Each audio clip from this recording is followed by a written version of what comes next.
Good day to Mr. Gordian Pius, the lecturer for the subject English Grammar for the Language Teacher. I am Izati Ikisari binti Kushairi, and today I'm going to present the coursework task 3. As the task required me to do the evaluation of issues and the challenges related to the teaching and learning of English grammar in Malaysia school. The presentation consists of 4 elements, which will start with introduction. Next, I will cover the evaluation on the current issue related to the teaching and learning grammar in Malaysian school, and I will also cover evaluation on the current challenges related to the teaching and learning grammar in Malaysian schools, and I will close the presentation today with a conclusion. Okay, before I start with the evaluation, uh, as an English teacher, it is understandable that grammar is one of the most important part in language teaching, particularly in the ESL or English as a second language learning. Um, Language accuracy is assessed through written and spoken assessment in Malaysian context, and it is surely that when the students can produce a minimal error, they will be rewarded with high marks. However, the emphasis of teaching grammar in different group of students may be vary based on the issues in the Malaysian ESL classroom that I will discuss further on this matter. For your information, this type of situation where teaching English grammar or not teaching English grammar, how to emphasize, what to focus and whatsoever about English grammar happen in many level of education in Malaysia. It may start from preschool, primary school, secondary school, or even tertiary education. So let's move on. In evaluating on the current issues that related to the teaching and learning grammar in Malaysian school, I able to identify at least 6 type of groups of students or learners of ESL that contribute to the focus of teaching and learning English grammar in Malaysian school. The first group is excellent ESL learners. Second group is good users of English. Third group is average ESL learners. Fourth group is below average ESL learners. The fifth group is students that are weak in many aspects of English learning. And the last group is mixed ability learners. So let's move on to the first group of learners. The first group of learners is the excellent ESL learners. They often be the front class and the best.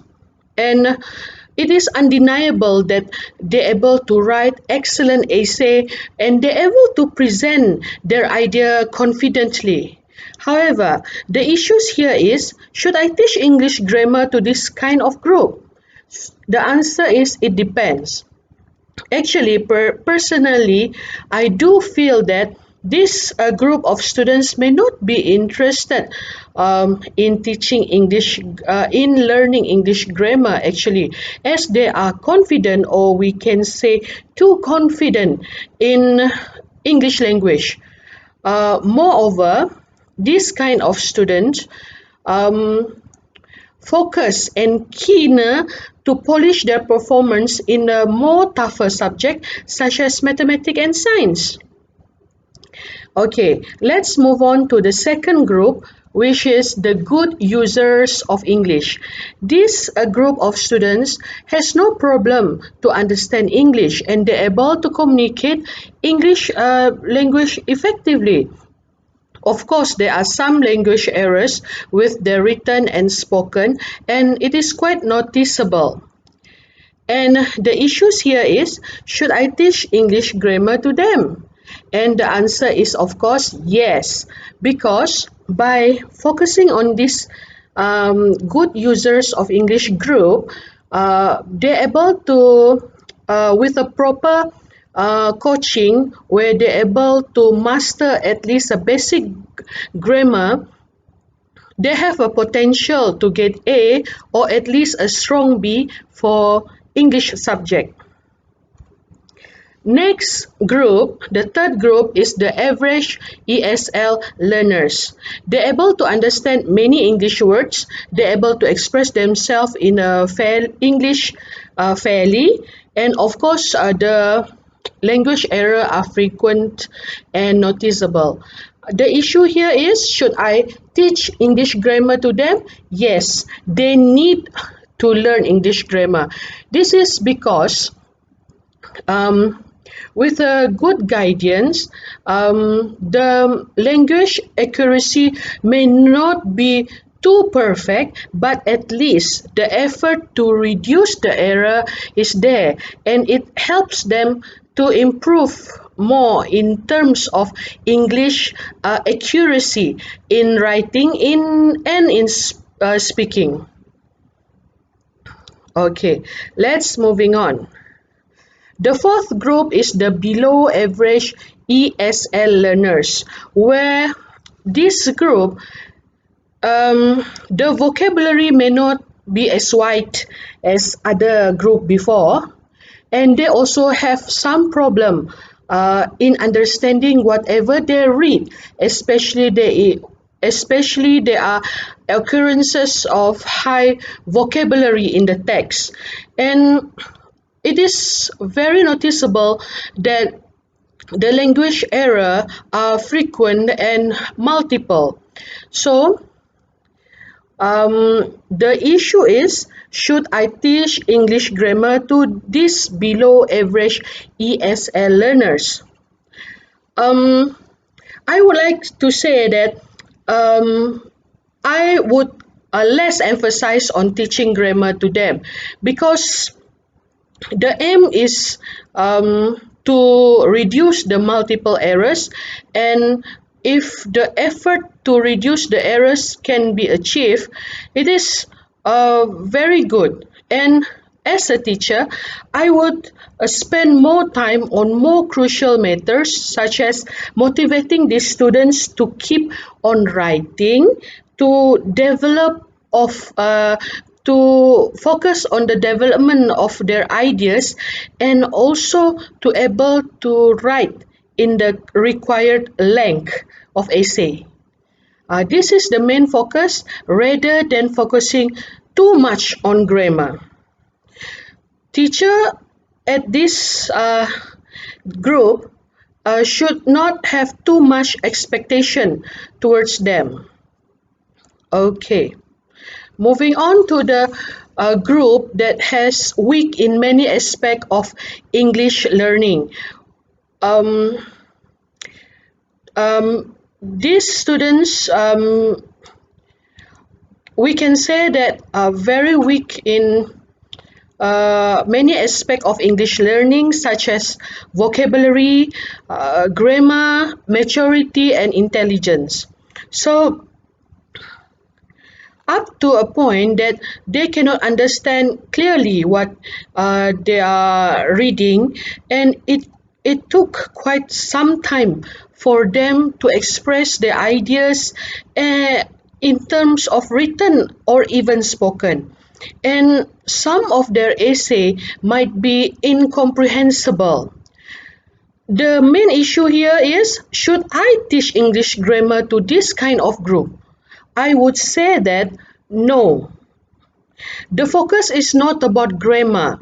As a teacher, due to the time constraint, as you see, ESL classroom provide a very limited time, and I do believe that grammar is not a priority.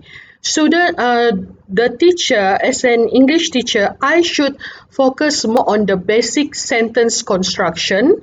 The okay,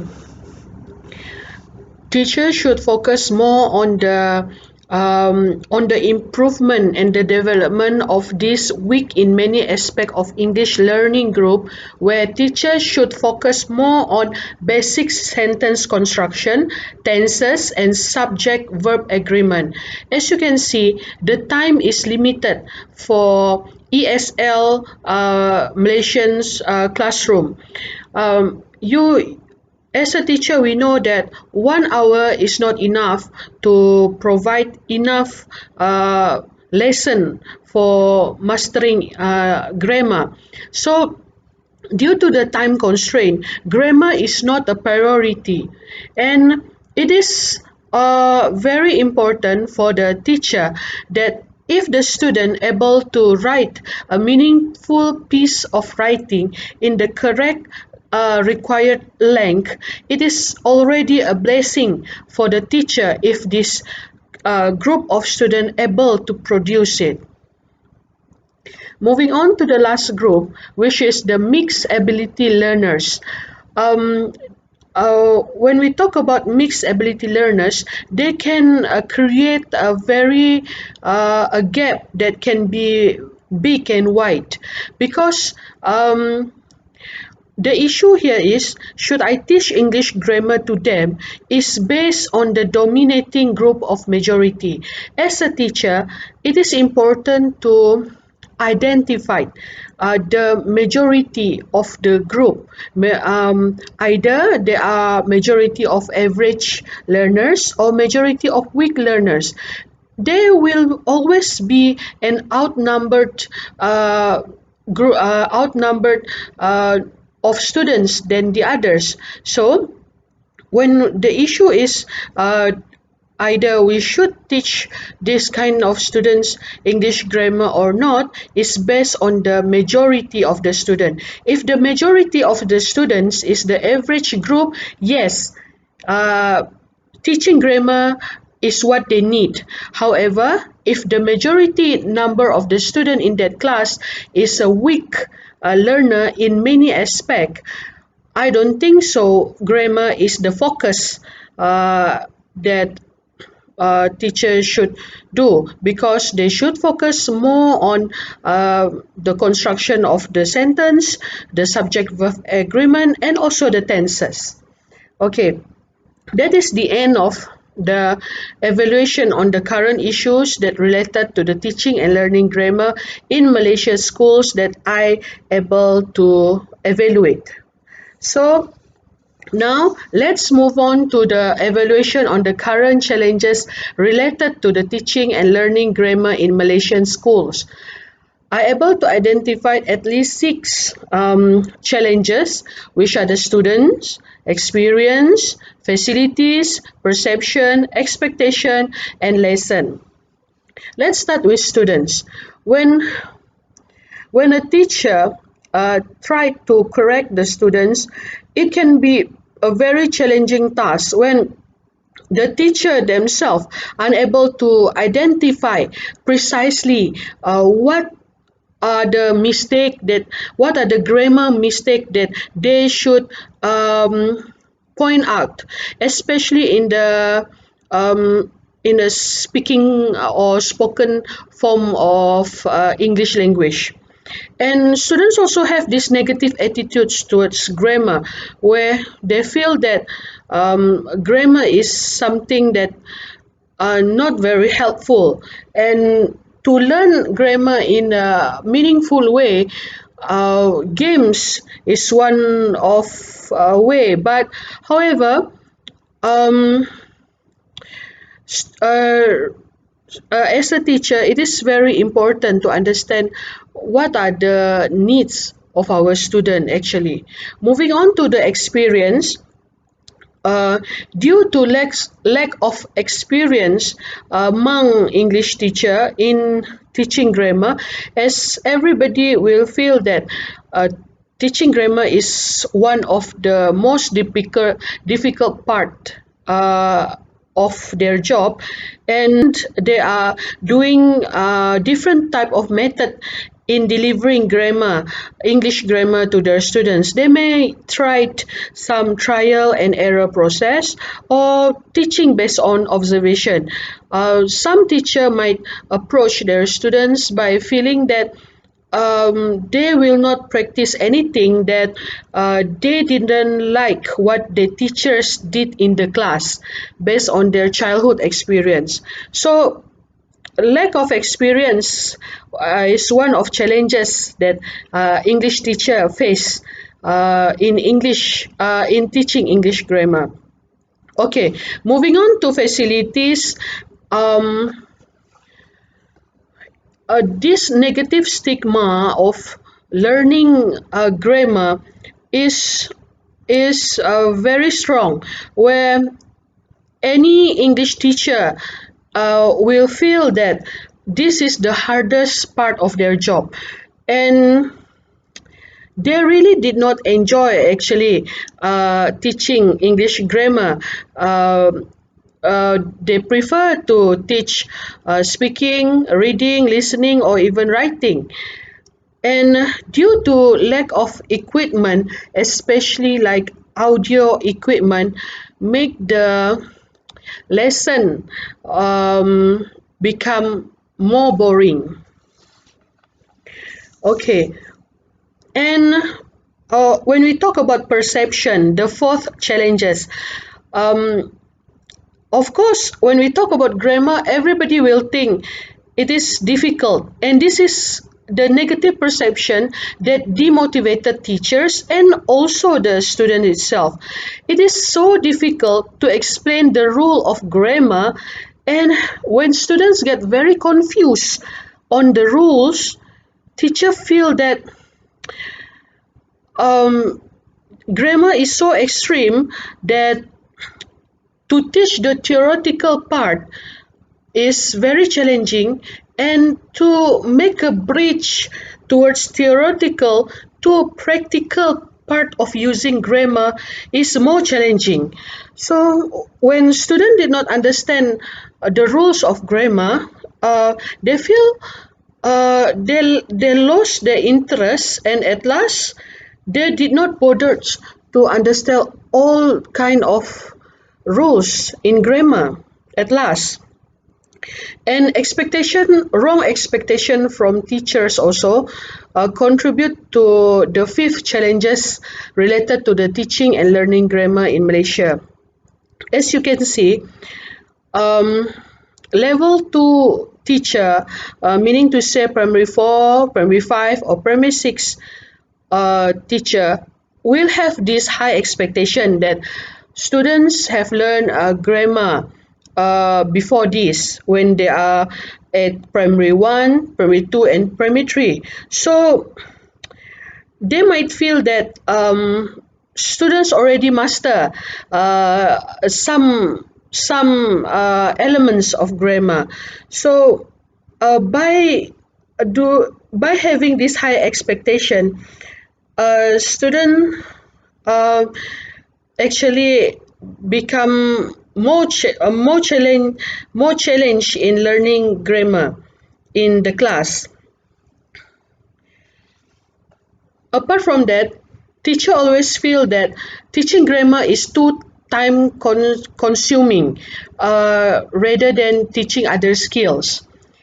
And we talk about the lesson, the approaches of the lesson in English language um, is quite is not really related to the Malaysian context. For instance, when I'm teaching about English language to students in Kota Belud, it is not really logic to to share about igloo or polar bear. It is more comprehensible that when I change this type of animals to tiger or even elephants or crocodile, um, so Teachers should able to adjust the method of teaching according to the student level of proficiency, because not everybody knows the context of. As an English teacher, it is very important to understand the context of Malaysia and the school itself, and relate it to the teaching, especially teaching English. Okay. In conclusion, it can be said that overall, teaching and learning English grammar is a challenging language skills, and it is not easy for both teacher and students. Even an experienced English lecturer or English teacher may face difficulties in explaining grammar to their students. There is no doubt that there are numerous views of teaching of grammar towards students or group. I personally think that in our Malaysia context, it is up to the teacher to choose any approach to teach grammar, because teacher always know best, and teacher understand their students based on that six types of students that I shared before. I always believe that the ESL teachers are the best decision maker in their own classroom. However, as a teacher, before we make any decision, we must examine the realities and needs of our students. And as an English teacher also, it is important to always need to reflect critically on everything that we do. Yet, we are only human. Our own drawbacks as ESL teachers, and what we should do is we have to never give up and give our best shot and keep trying to provide the best for our students. That is the end of my presentation on evaluating the issues and the challenges in teaching and learning grammar in the context of Malaysian classroom. Thank you for listening.